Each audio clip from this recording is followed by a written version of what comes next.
नमस्कार दोस्तों।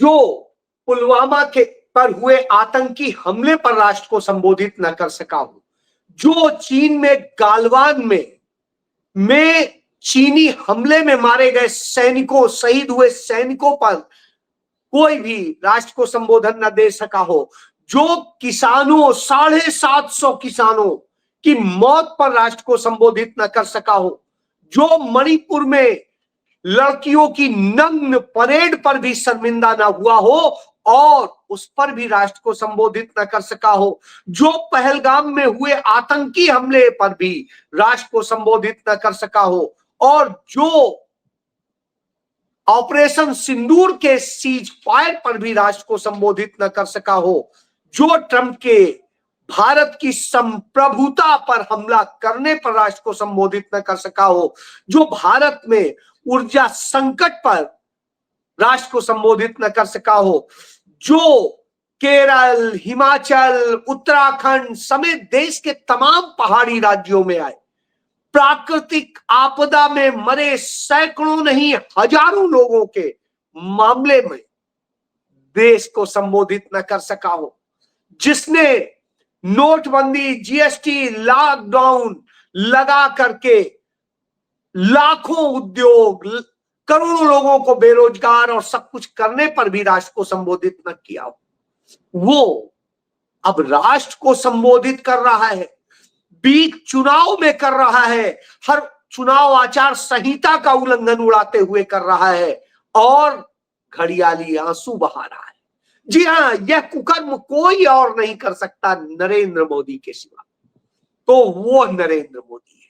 वो नरेंद्र मोदी महिलाओं की बात करता है, महिला की अस्मिता की बात करता है, वो बताता है कि महिलाएं कितनी महत्वपूर्ण है, जो बिल्किस बानो के बलात्कारियों को माला पहनाते हैं, जो उनका अभिनंदन करते हैं, उनके साथ खड़ा होता है, जो आईआईटी बीएचयू में एक लड़की के साथ हुए गैंग रेपिस्ट के साथ खड़ा होता है, वो खुद को यह कहता हूं, तब सवाल तो उठेगा कि आखिर प्रधानमंत्री किसका है?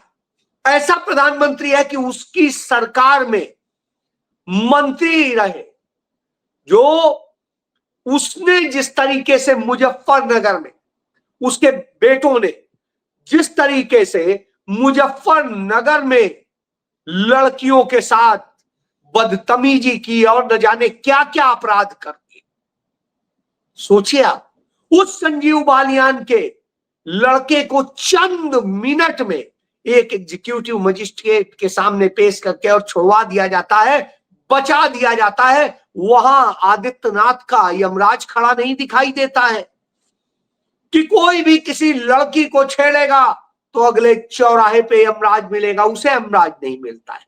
क्यों? क्योंकि वो भाजपाई जो है लड़कियों के छेड़ने वाला है।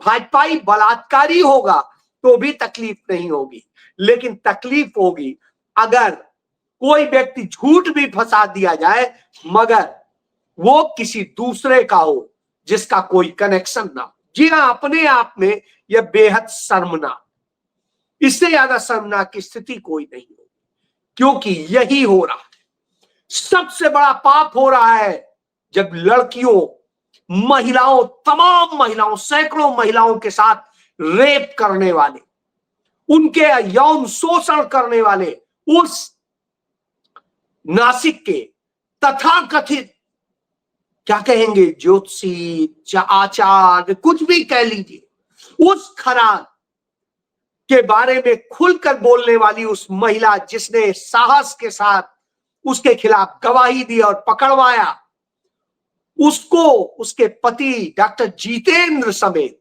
एक्सीडेंट में उड़ा दिया जाता है, मार दिया जाता है। जी हां, क्योंकि उसने खुलासा कर दिया था। जिसने खुलासा कर दिया हो तो उसके साथ ये होता है। जो रिमोट से लहंगा उठाने वाले लोग थे उन्हें अपनी पार्टी में सांसद बना देता है। जो शख्स प्रज्वल रवन्ना जैसे हजारों लड़कियों के साथ में रेप करने वाले और न जाने क्या क्या कुकर्म करने वाले के लिए कहता है, उससे उसे ऊर्जा मिलती है। उसका हाथ मजबूत करोगे तो मेरा मजबूत होगा। आप समझ सकते हैं, उन्हें हीरा बताता है। तो जो खुद जिसका नाम एप्स्टीन फाइल में आया है, वो आज महिलाओं की बात कर रहा है। जी हां, महिलाओं की बात कर रहा है। खुद अपनी बहन, पत्नी और सबको छोड़ने वाला वो नरेंद्र मोदी, वो कहता है जो भाग गया कि पत्नी, बहू, बेटी, बहन को न्याय दिलाने चला था। जी हां, वो न्याय दिलाएगा जिसने खुद अन्याय किया है। तो अब आप समझिए, जिसके राज में ग्वालियर में 354 नाबालिग मां बन गई और सरकार कह रही है कि नहीं, हमारे यहां तो बिल्कुल पूरी तरह से बाल विवाह बंद है और भी बंद है। तो कैसे हो गई? तो यह समझ लीजिए, जब यह करने वाले हो तो क्या करेंगे? तब कांग्रेस पार्टी खड़ी होती है और वो सच का आईना दिखाती है और बताती है कि कैसे कैसे नरेंद्र मोदी ने ये पाप किए। कभी इनका मंत्री होता है महिलाओं के साथ रेप करने वाला, कभी इनके विधायक होता है, कभी इनका सांसद होता है, कभी इनका कोई और नेता होता है। सारे महिलाओं के साथ अन्याय करने वाले कौन होते हैं? बीजेपी के लोग। जी हां, ये पूरे देश में हो रहा है।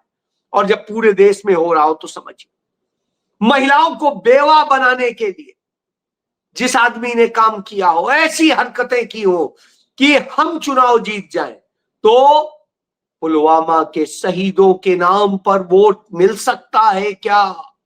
अब आप सोचिए, वो आदमी ये कह रहा है। और जो आदमी इतना झूठ बोलता है, जो खुद 2023 में कह रहा था कि महिलाओं को हमने हक दे दिया, महिला सशक्तिकरण बिल पास हो गया, उनके लिए कानून बन गया, अब कह रहा है उसे गिरा दिया। आप सुन लो, ये जो 29 मिनट का भाषण दिया, उसमें कांग्रेस कांग्रेस कांग्रेस कांग्रेस 58 बार कांग्रेस बोला। 29 मिनट का भाषण और 58 बार कांग्रेस।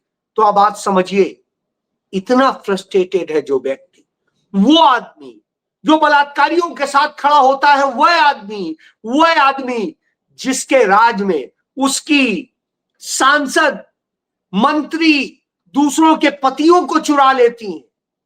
और जब हाथरस में गैंगरेप होता है तो वो बगल में उसी से सटे हुए में तो हेमा मालिनी वहां नहीं जाती हैं।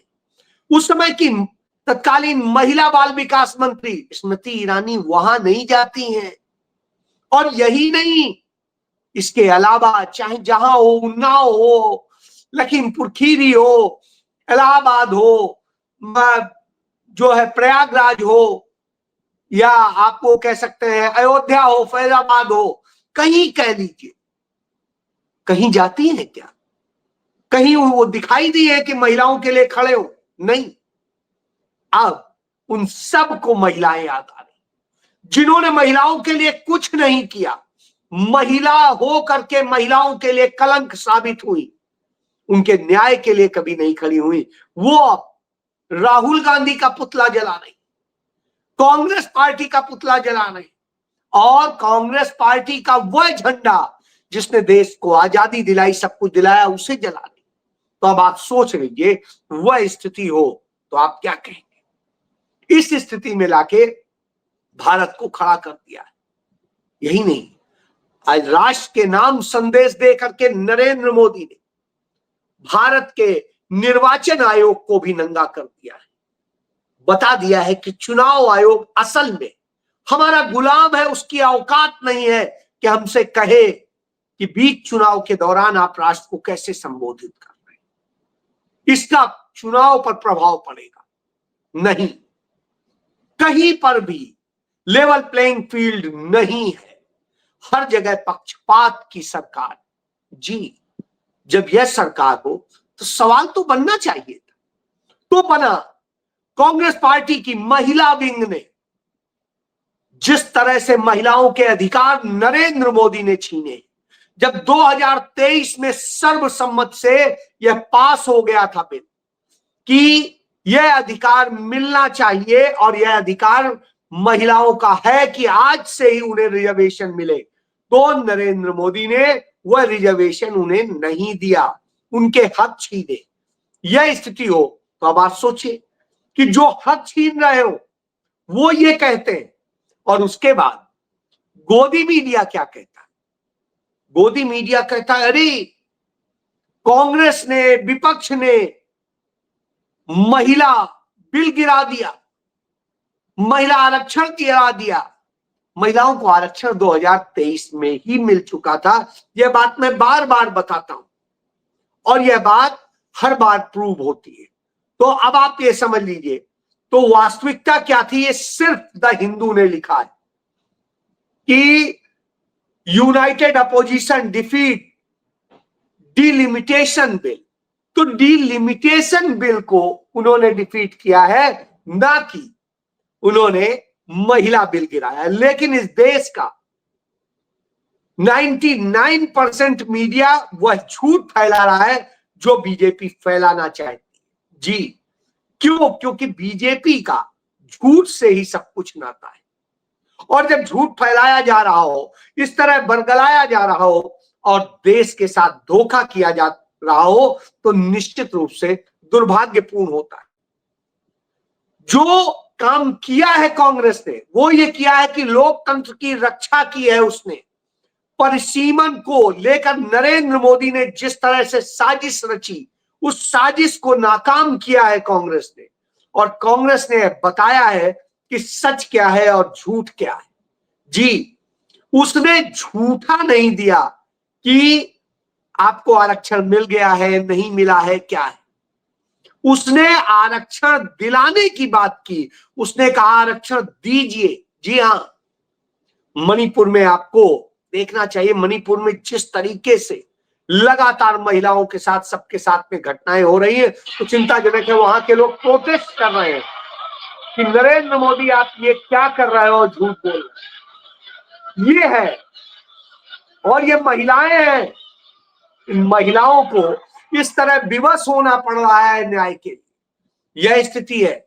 उधर जैसा मैंने बताया कि महिला कांग्रेस ने पूरे देश में और दिल्ली में प्रधानमंत्री आवास के आगे से लेकर के पूरे आईटीओ तक प्रदर्शन किया और भारतीय जनता पार्टी की साजिश का खुलासा किया कि क्या इन्होंने साजिश रची। जी हां, वो सारी साजिश सामने आ जाती है, क्योंकि असल में ये सिर्फ साजिश ही रच सकते हैं। तो यह सत्य है। इसके बाद यदि आप देखेंगे, आज देश गंभीर संकट से गुजर रहा है। ऊर्जा संकट इतना बढ़ चुका है कि कुछ कहना नहीं। इसके बावजूद उस पर बात नहीं हो रही, और जो बिल 2023 में पास हो चुका था उसको, यह स्थिति है। ये देख लीजिए, इसी का लिखा हुआ है, भास्कर में छपी थी खबर उसी दिन सितंबर में। तो साफ साफ लिखा है 21 सितंबर 2023 के अखबार में, महिला आरक्षण बिल लोकसभा में पारित, जनगणना परिसीमन में करीब 4 साल लगेंगे। कांग्रेस ने कहा महिला आरक्षण तत्काल लागू करें, ओबीसी कोटा भी शामिल हो। 2024 के चुनाव के बाद जनगणना और परिसीमन होगा, सरकार कहती है। यानी तब भी तत्काल नहीं किया। तो यह उनकी अपनी साजिश को बताता है। जो काम 2021 में हो जाना चाहिए था वो भी नहीं किया, और उसके बाद में बरगलाने का काम करते हैं। जब बरगलाने का काम करते हैं तो आपको श्रीमती सोनिया गांधी की एक बात सुननी चाहिए, वो मैं सुनाना चाहिए। इसके समर्थन में नारी शक्ति वंदन अधिनियम 2023 के समर्थन में करी भारतीय राष्ट्रीय कांग्रेस की मांग की यह बिल फौरन अमल में लाए जाए, के साथ ही कास्ट सेंसस कराकर schedule caste, schedule tribe, OBC की महिलाओं के आरक्षण की व्यवस्था की जाए। अब आप समझ लीजिए, तो ये कांग्रेस का स्टैंड उन्होंने स्पष्ट कहा था, लेकिन नरेंद्र मोदी ने नहीं करना था। ये बात सितंबर 2023 में कही श्रीमती सोनिया गांधी। तो आप सोचिए, संसद के भीतर कहीं पूरा समर्थन किया, और इसके बाद साजिश किसने रची? महिलाओं के हक किसने छीने? किसने यह उन्हें नहीं होने दिया? किसने नहीं मिलने दिया? क्योंकि अपनी राजनीतिक गोटियां खेलनी थी। उनकी कुटिलता, उनकी साजिश, उसी पर तो प्रियंका गांधी ने कहा था कि चाणक्य अभी जीवित होते तो भी हैरान रह जाते कि कितनी कुटिल राजनीति ये लोग करते। तो वो कुटिलता साफ दिखाई देती है, मक्कारी साफ दिखाई देती। तो उस मक्कारी के साथ जो राष्ट्र को संबोधन किया गया, जिसमें अंकिता भंडारी नहीं है, उनके साथ रेप करने वाला गट्टू कौन था? भारतीय जनता पार्टी का ही शीर्ष नेता है। आप बताइए, मिजोरम में वहां पर छोटे छोटे बच्चे, लड़कियों को सप्लाई करके उनके साथ में रेप और दूसरे कर्म करने वाले को कर्म करने वाला वो भाजपा का प्रदेश उपाध्यक्ष कौन? इन्हीं का ही प्यारा, उसे टिकट भी दी। इसी तरीके से मिर्जापुर में छोटी बच्चियों से गैंग रेप करने वाला पास्को एक्ट में जिसे सजा भी हो गई, वो चार्जशीटेड व्यक्ति को किसने दी थी टिकट? नरेंद्र मोदी। कौन है जो पहलवान लड़कियों के साथ में रेप करने वाला, उनके साथ में बदसलूकी करने वाला, उनकी लाज हया को लूटने वाला, वो उस पर क्यों नहीं कोई कार्रवाई हुई? क्योंकि वो चहेता है। तो ऐसे चहेते लोगों के लिए देश के कानून, देश की व्यवस्था, सब कुछ खत्म। लेकिन झूठ बोलने के लिए, या अब राष्ट्र का नाम ही झूठ के नाम पर हो गया है, यह नरेंद्र मोदी का पाप है। यह पाप विपक्ष ने नहीं, मोदी ने किया है। जी हां, यह मोदी का किया हुआ पाप है, और उसका भुगतान इस देश का हर व्यक्ति कर रहा है। और पूरा देश आज तमाम तरह के संकटों में फंस गया है। तब हमें आपको सोचना पड़ेगा, क्योंकि राहुल गांधी सत्य के मार्ग पर चलते हुए वह लड़ाई लड़ रहे हैं जिसमें सबका बराबर सम्मान, न कोई छोटा रह जाए, न कोई बहुत बड़ा हो जाए। जी, इसी को समानता कहते हैं। जय।